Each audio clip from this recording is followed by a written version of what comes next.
Dre from Texas. We spoke a couple of weeks ago about the ethics of pornography. And Dre, I'm curious what your thoughts are, where you'd like to go with this today. How you doing? I want to start this off by saying I did not know that you were going to be on the show today.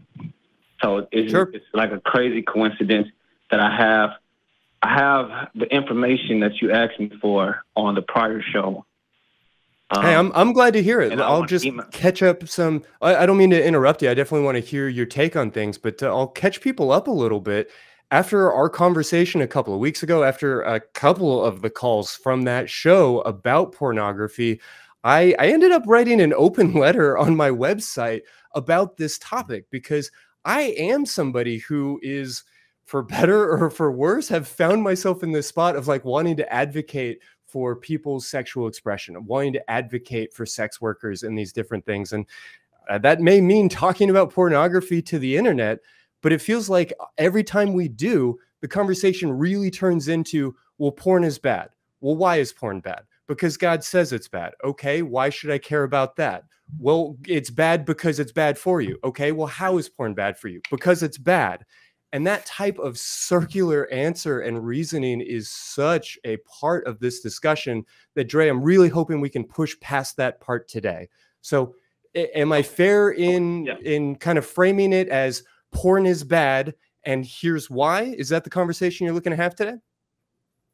Yes, but I have scholarly studies to support my position.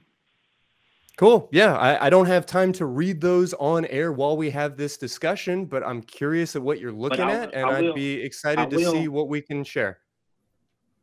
I will give you the study. So I got Internet Pornography and Pedophilia by Dr. Heather Wood, and the other study I have is Pornography as a Public Health Issue, Promoting Violence, Exploitation of Children, Youth, and Adults by Elizabeth Taylor.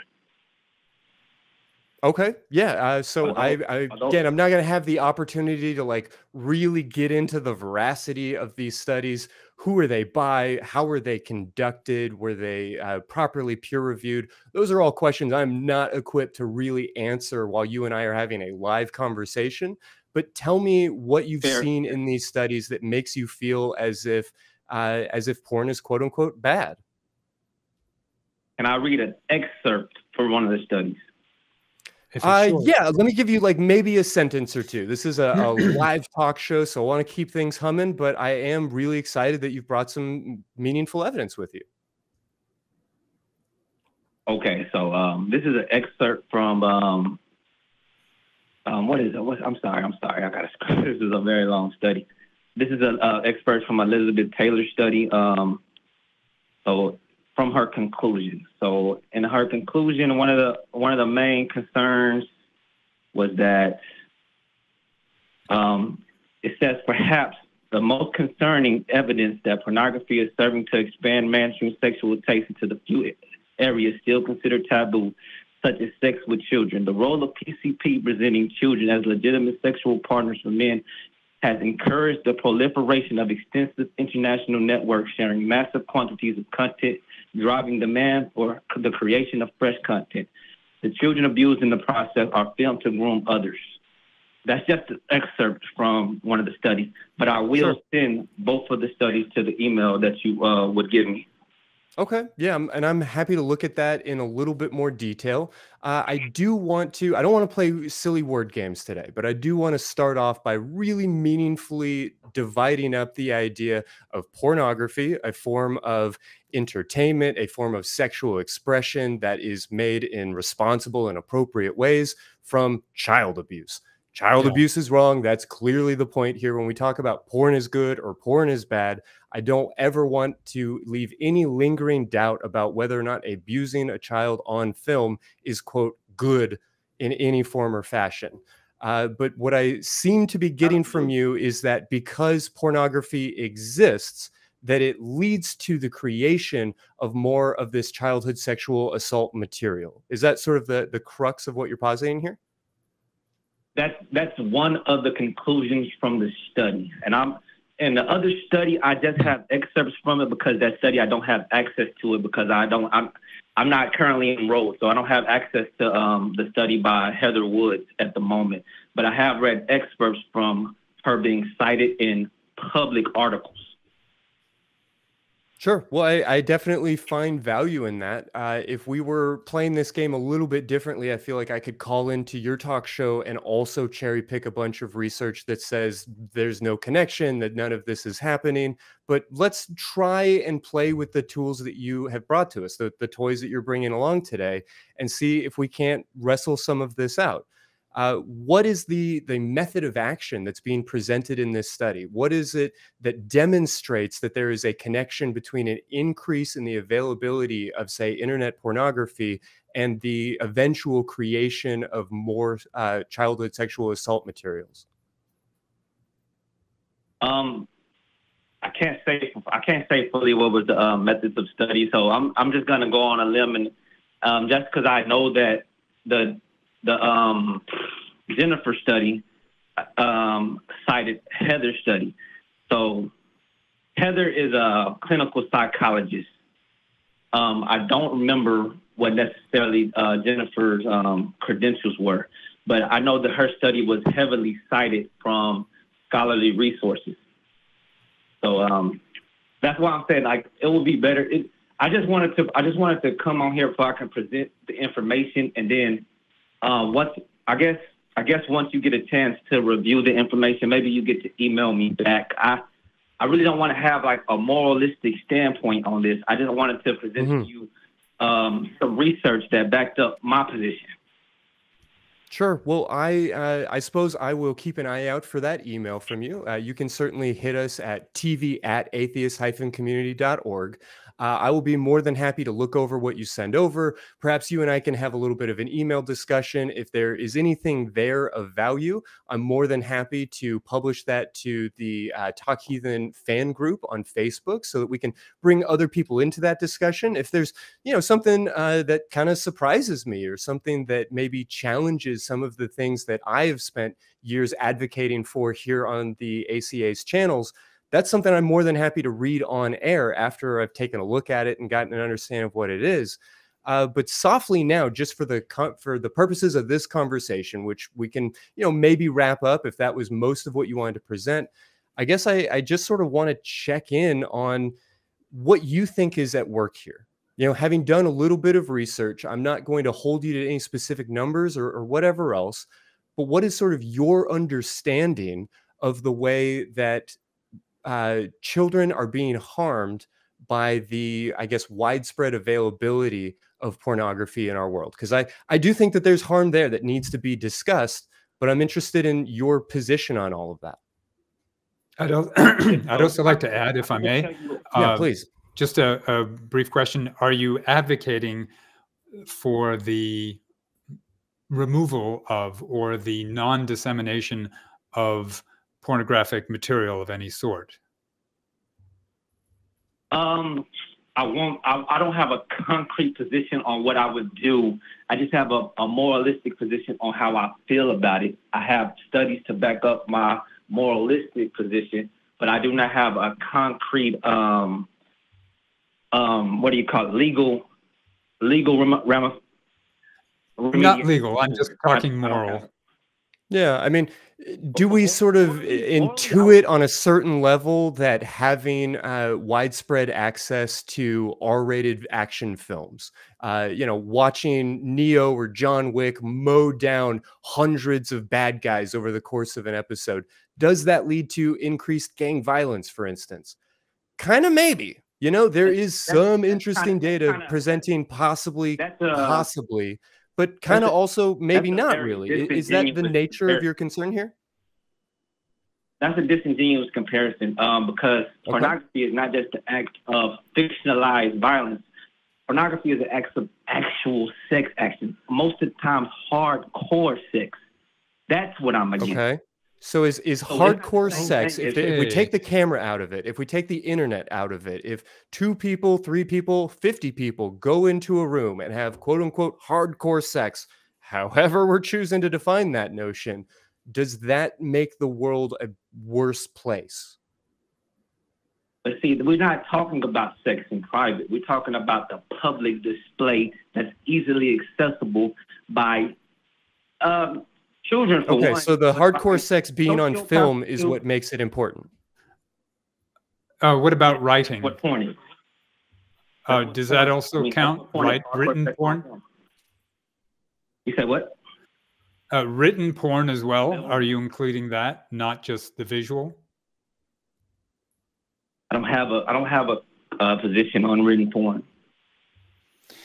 Well, the reason I'm asking that is that if you are advocating against pornography being displayed, disseminated worldwide, then you'd have to be against the Song of Solomon in the Bible, which is all about some serious hardcore porn.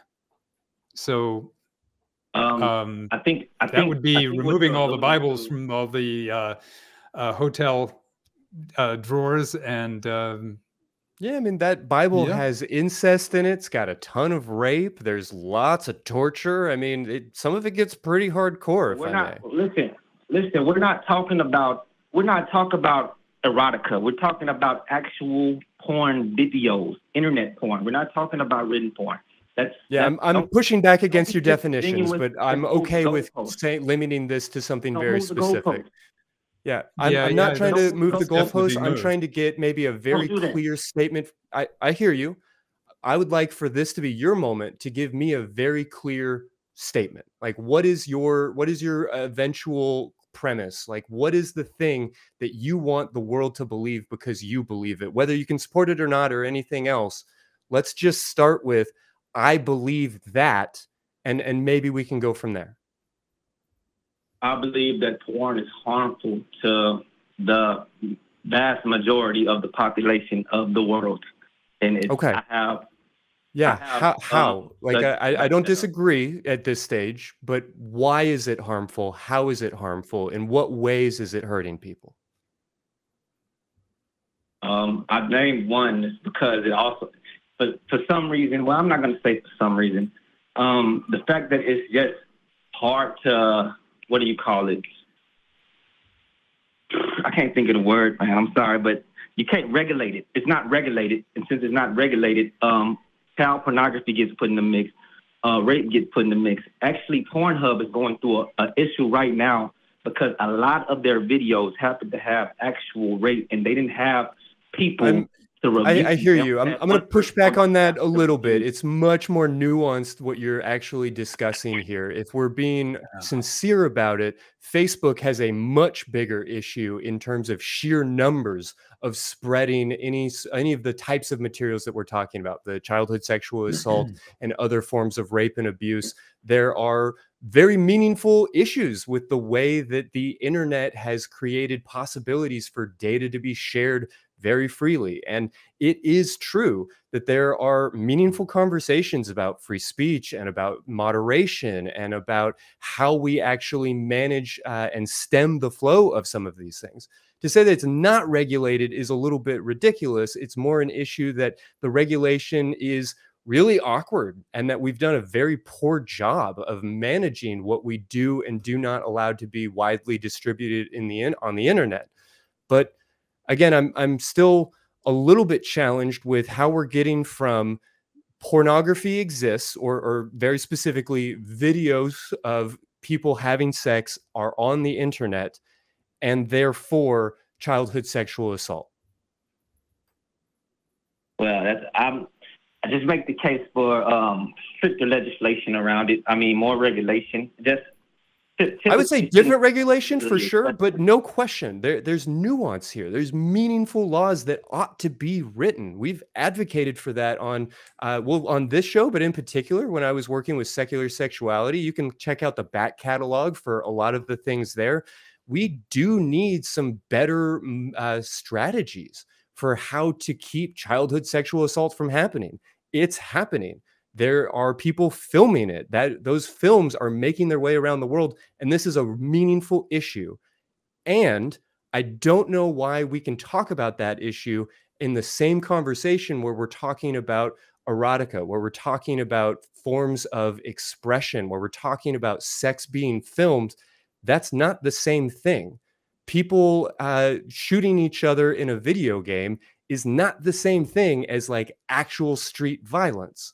We can't compare those two directly. And until we establish some sort of causal link, this conversation is not really helping inform me about anything. I don't remember talking about video games or anything fictional. I'm talking about total non-fiction, visual, sexual acts. Because I'm expressing to you that they're the same thing, Dre. When they're just different versions of the same thing. When two performers are on stage acting, they are acting. And if a actual penis actually penetrates an actual vagina, is that still acting? I mean, you know, sure, there's maybe nuance in all of this. And again, art is a very tricky subject, but ultimately that's what porn is. It's art. The same way a TV show is art, the same way a movie is art, the same way a video game is art. Pornography is art. Art is not the same thing as violence. You can make the case for that. I can rock with that. But my whole thing, I'm not talking about the quote unquote artful types of nudity. I'm talking about the hardcore porn is really the issue. I mean, hardcore porn is still actors acting.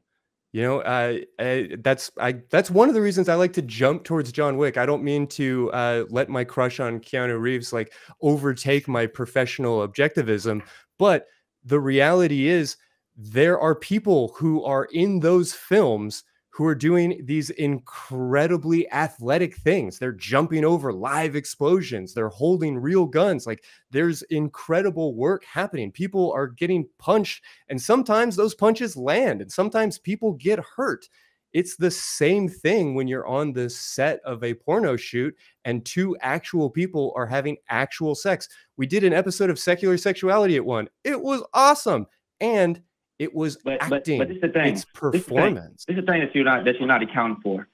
If John Wick shoots somebody in the movie, nobody's getting shot. However, if a porn actress or actor actually has an STD and they participate in the act of sex, and somebody they account for that. The STD, that's not fictional. We account for that, but to follow that logic, if two people kiss in a PG family film and one of them has a herpes outbreak or the common cold or the coronavirus, we're also transmitting that. So to just leap towards the scary monster of sexually transmitted infections really feels like a cop-out, friend. Yeah, anything, even not even kissing. If they've got COVID or if they even have a cold, they can spread it around through the entire shooting arena.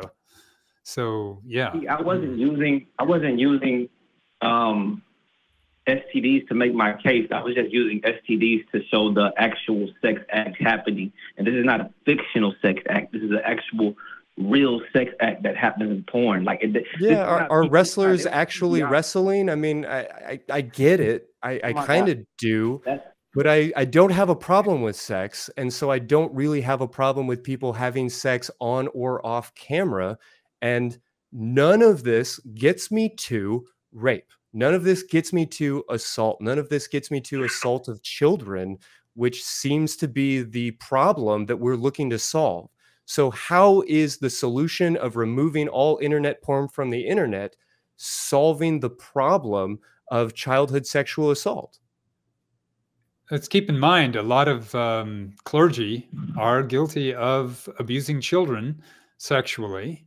And there's, in theory, they're not looking at pornography when they do that.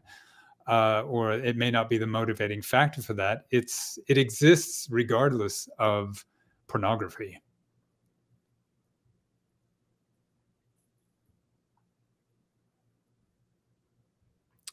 All right. Well, Dre, I'm going to maybe give you the last word here. If you're still on the line, I will keep an eye out for your email. And anybody who is interested in this conversation the way that I know I am, keep an eye on the Talk Heathen Facebook group, and we will kind of keep that live if we can.